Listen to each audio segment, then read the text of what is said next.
Hey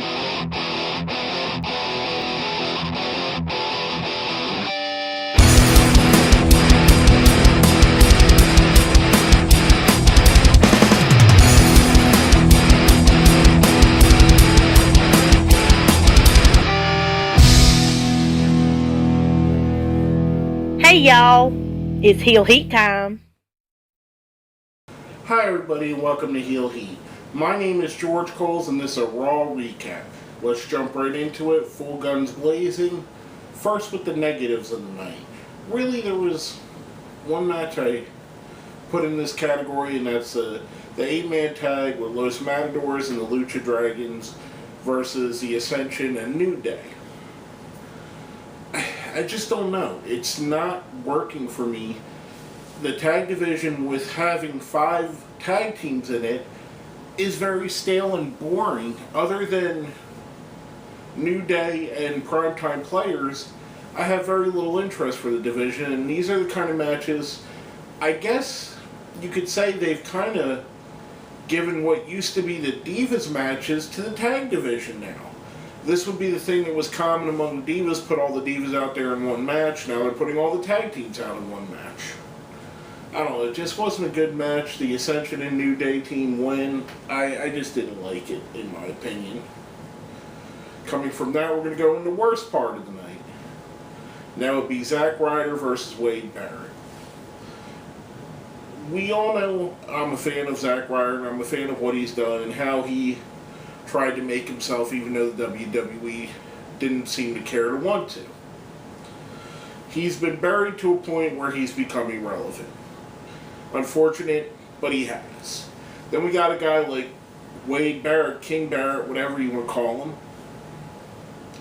who I really thought the King of the Ring tournament was going to help him push to the next level. Unfortunately, Barrett's career has been marred by untimely injuries, where every time he got a start on a hot run, he got injured.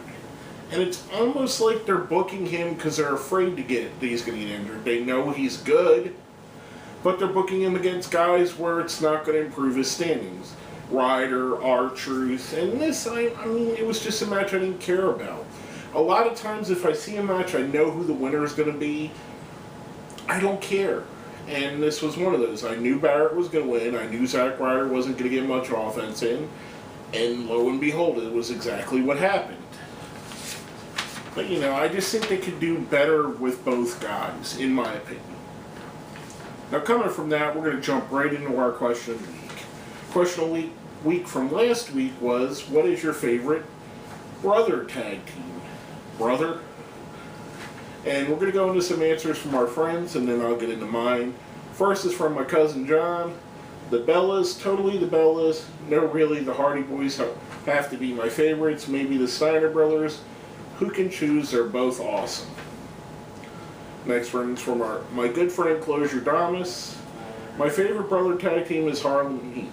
They're an amazing tag team and won a record 10 tag team titles in WCW. I wondered how they would have fared in the Attitude Era against the likes of the Dudley Boys, the Hardy Boys, or Edge and Christian. Solid choices all. Next is from our friend Joseph Hatcher. If you're talking about storyline wise, then my favorite brother tag team is the Brothers of Destruction. P.S. Are they really brothers? I always thought they were, just didn't know for sure. If you're talking about in real life, it's Owen Hart and Bret Hart. No, Kane and Undertaker are not brothers. They're probably blood brothers or really good friends at this point after 20-some years of working with each other. But I digress. Next is from our friend Steve Tadnani. My favorite brother tag team is the Steiner Brothers. Very innovative team. Great combination of scientific wrestling as well as power wrestling. Next is from our friend, I hope I'm pronouncing your name right, Malamari. I hope that's right. If it's not, let me know that I messed it up. Favorite tag team brothers are the Usos, since been the only brothers team I've seen since I started to watch wrestling again. And last but not least, from our friend Christian, Matt and Jeff, the Hardy Boys. A lot of love for the Hardys, a lot of love for the Steiners, some love for the Hart brothers. This is a hard one for me. My gut wants to say the Funk Brothers, Terry and Dory, but I like them both as singles wrestlers. And I really want to say the Dudley Boys, even though they're not real brothers, but I think my favorite tag team that are actually real tag team brothers is the Briscoe brothers from Ring of Honor. They're great, they're innovative, they're pretty much legends of Ring of Honor. I don't know why they haven't been called up into the big leagues. There has been some things that have held them back. However, I enjoy them. I think they're a fun team to watch. I think they're great wrestlers, and I think they work great as a team. Now, coming from that, our next question. If you watched a couple days ago, I put out a top 10 tribute to Roddy Piper, and I haven't been shy to say this is going to be one of the few times that I give away my answer of the question of the week for the next week. The question of the week for this week, and I'm giving away the answer here. Roddy Piper was the guy that got me into watching wrestling. He's the reason I'm a wrestling fan. He's the guy that made me watch every week.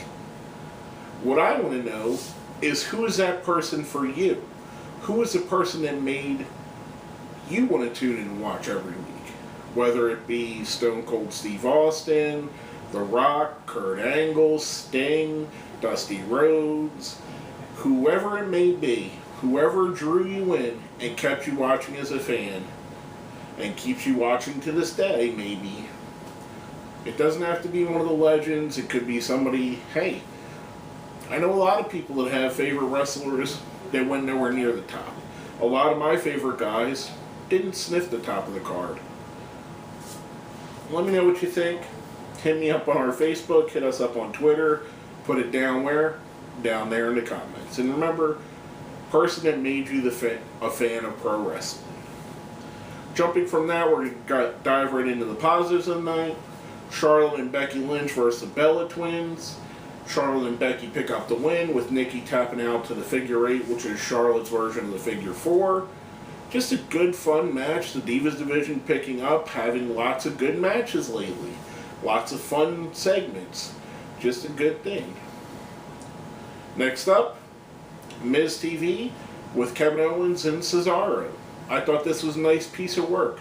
I enjoyed what Miz said in the beginning, how he normally says he's the most must-see show. He gave tribute to Roddy Piper, the man that innovated that and made it what it is. And he said there'd be no highlight reel, there'd be no flower shop, there'd be no Brother Love show, there'd be no Miz TV without Piper's Pit. And he kind of paid tribute to him, and this felt like a segment that would have played out on Piper's Pit. For the first time in a very long time, Miz TV did what I thought it should. And I think a lot of times Miz TV is hampered, and I don't mean not to diss the Miz.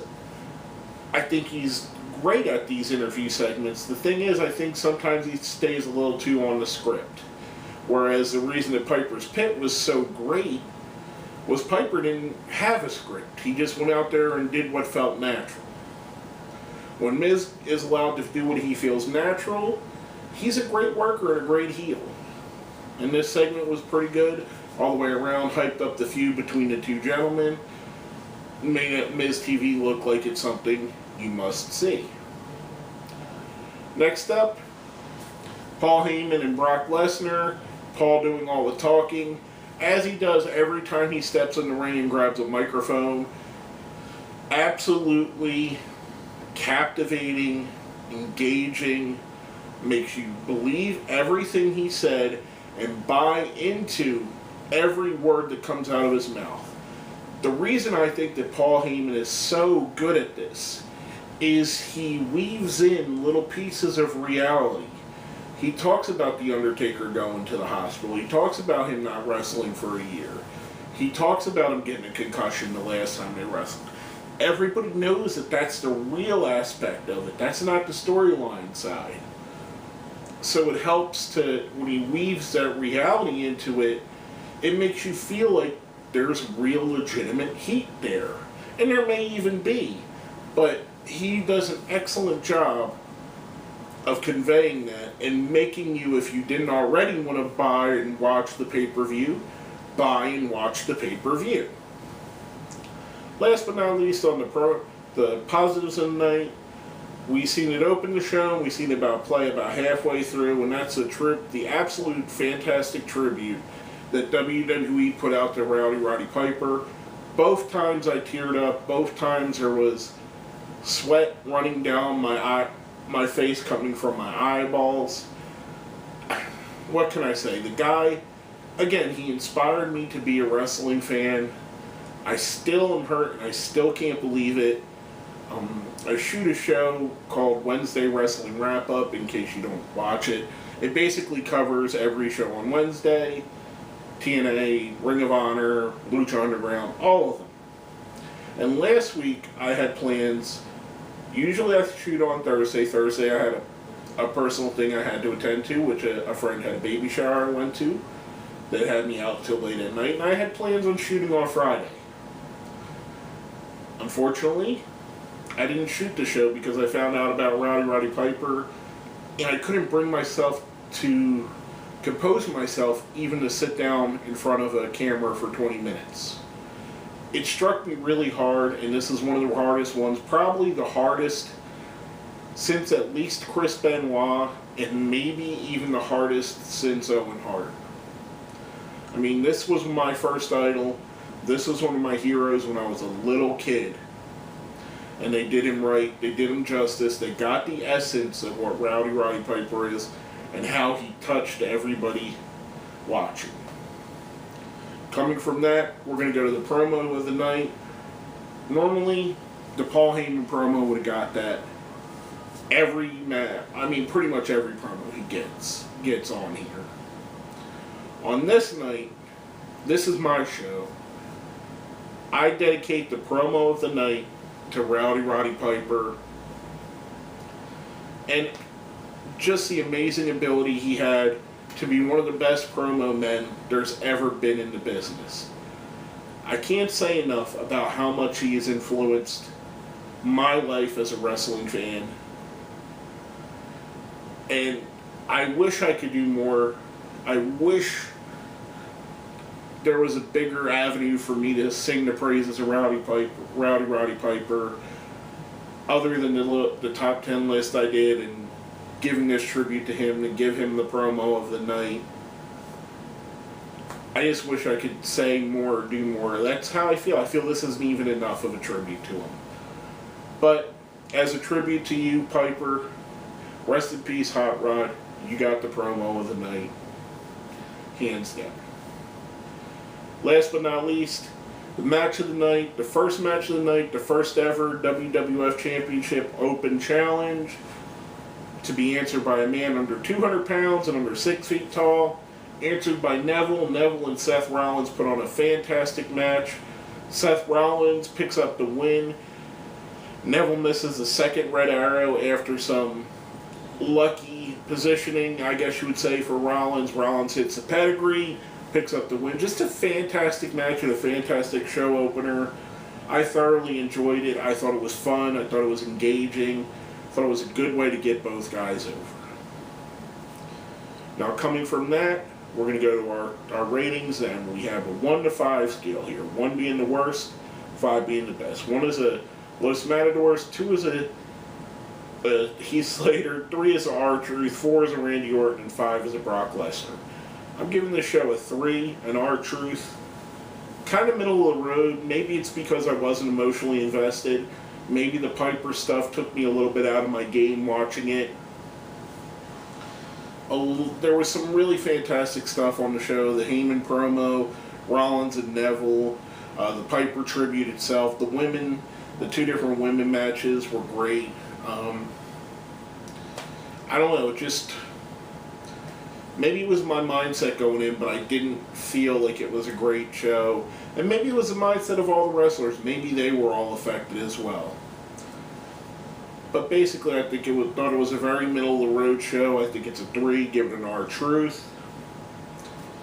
And basically, that's all I have to say about that. My name is George Coles.